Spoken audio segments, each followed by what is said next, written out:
G'day guys and welcome to Does It Matter? Today I'm talking about humour.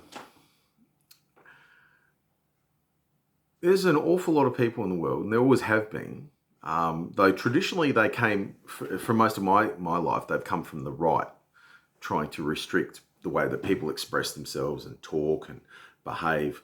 And the right has generally been more controlling of behaviour. But in recent years, in the last 20 or so years, that has changed radically. Now, I no longer describe myself as part of the political spectrum because I just don't fit. I'm the independent dark web guy, I guess you could say, as coined by Eric Weinstein. I don't want to be in part of a tribe. I'm not interested anymore anyway. Reality is more complex than our political affiliations. But I feel that very strongly that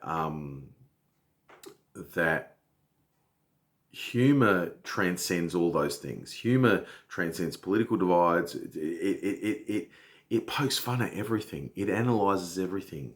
It's very much like science in that respect. It doesn't have sacred cows other than to get a laugh. Science attempts to deduce or deduct or induce some sense of understanding, superior understanding, greater understanding of a given phenomena or thing.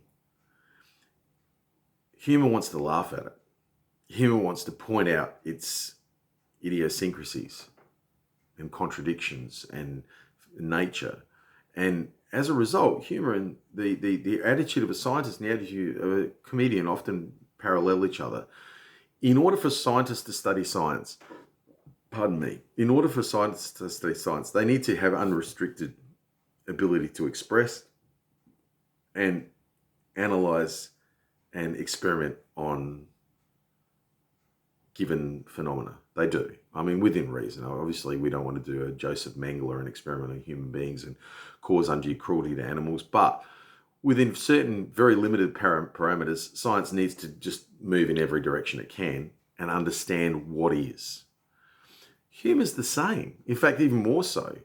Humour requires no boundaries in order to be humorous. Sacred cows are precisely the thing that humour takes pot shots at. Strong-held political views, religious views, personality inclinations, human nature itself comes under fire constantly from comedy. You kind of got to have it. It's not fucking funny if it's locked up tight within the constraints of a given ideology. That's the whole point of humour, is to expose those constraints and show the limitations that exist in them in a humorous way. That's what humour does. We have been doing this in front of campfires and in inns, bards and so on and foolers and jesters for thousands, probably hundreds of thousands of years. Humour needs to be left alone.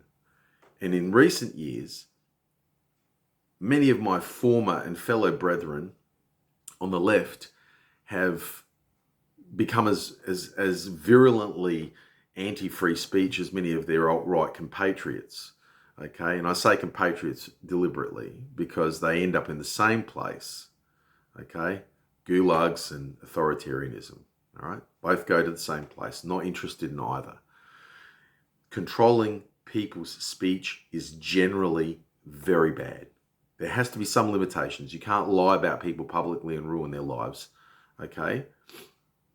But at the same time, cancel culture and the incredible restraints being placed upon free speech by a lot of the left as well as the right have no place either. And in comedy, no restraints at all. You want to make a joke about paedophilia, you want to make a joke about the most insensitive subject, parents killing their kids, whatever, burning themselves alive, horrible subjects. Do it, because there's some of the most, not just funny jokes you'll ever hear, there's some of the most revealing, thought-provoking commentaries that human society has ever made about itself within humour, within laughs and jocularity, are gems, philosophical and ethical gems meant to be taken out, polished and examined. And when you constrain humor, when you say you can't say these things, you can't talk about people like that. This is a protected group. Don't get me started about protected groups. Fuck protected groups. Protected groups don't need protecting. Everyone needs to be treated with respect. Everyone needs to be treated with civility. And everyone needs to be open to criticism. Everyone, every individual, every group, every thought, every idea needs to be open to the same standard of rigor. Otherwise, we are nothing but pretentious monkeys. We are not transcending ourselves. We are not rising above. We are falling back into tribalistic identity politics, tribalism, weakness of thought. And humor is, I believe, along with science, at the forefront of driving ideas, of testing boundaries, of seeing if something works or doesn't work and why it might not work. Humor is profoundly useful for the education of the public, us. It's profoundly entertaining. It's profoundly valuable in a variety of ways.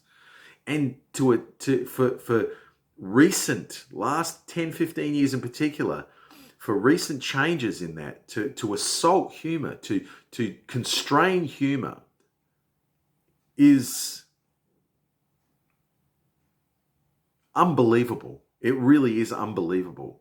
It is a threat. It actually allows for authoritarian creep.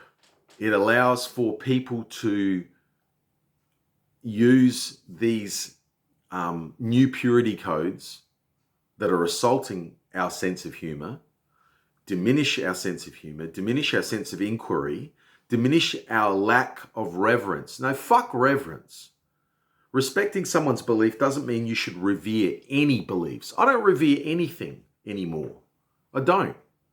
Nothing, including my own opinions right now, should be held back or protected from criticism. Feel free to hammer away and I'll hammer back and we'll work something out in the meantime. We'll get some stuff going. It's called conversation. Humor is at the forefront of that human conversation. And we don't want that taken away by well-meaning fools on both sides of politics. Because behind those well-meaning fools, at the risk of sounding somewhat conspiratorial, but I'm not, because I understand history and politics, have studied it all my life.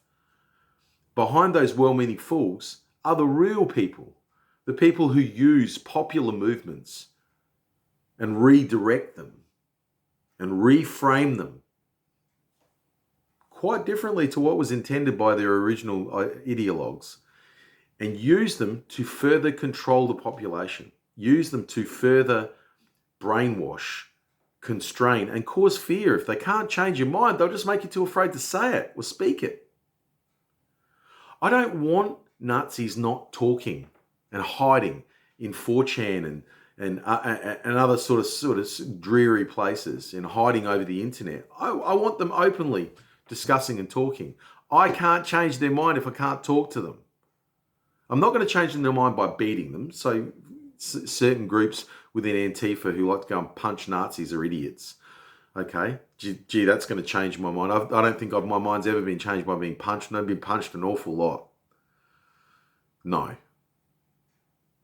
But if I can have conversations with people, I might be able to influence or at least mitigate some of the worsts of their beliefs. And you know what? Other people are watching that conversation. Other people who might be open to the better argument that you are hopefully making. Conversation is our superpower. And humor sits right at the top of that conversation. You know, I'm a somewhat earnest person, okay, which can be wearing. Okay? I get very passionate, very earnest. Humor saves me from turning into a total dick, okay? And I've been a total dick because I've lost my sense of humor at times in my life. Humor saves me. Humor gives me a sense of perspective. It gives me a sense of balance, an understanding that maybe, you need to shut up now, or you need to change the subject, or you need to respect other people's differences of opinions. You need to have a quiet laugh at not only them, but yourself, because we're funny. We're stupid little monkeys sometimes. We're also fascinating little monkeys. Humour is too important to be left in the hands of ideologues, demagogues, and authoritarians using those ideologues to gradually wrap us all up. If you think that there's no attempt to brainwash you, you just go and study some marketing for a while. Study marketing and commerce techniques for a while. And you'll come to, look at algorithms and how they work within all the social media you use. Look at political campaigns and how they're carefully constructed. You can read endlessly about them. And you'll realize that personality management, that perception management, is fundamental to how we think. If they can manage our perceptions of things, they control what we think next. What is the next thing that's going to trip off your brain and become something that might eventually become a habit, a belief, and then a habit, and then something ingrained. And then it spreads like a virus throughout society. Perception management. And one of the targets of this particular kind of pernicious perception management is the attack on humor. Tell a fucking joke about anything you want. Okay, if it's not funny, you'll get clapped back. If it's not funny, even if it is funny, there's plenty of Puritans out there with their holy purity codes who will hold you to a task anyway. But if it's funny, plenty of people will support you. If it's not funny, you'll pay a price. That's the truth of the matter. If you say dumb shit and you think it's funny, you'll be held to task, and you won't be a popular fellow. Okay, that's cool. But you need to be free to be funny in as controversial a way as you want. And we can't allow our sense of humor to be wrapped up and constrained by PC, by religious values, by the sensibilities of any group, of any ideology, of any religion, of any way of thinking. Religion and all those other ideologies need to keep their grubby hands off our sense of humor and off science. Cheers. Thanks for that.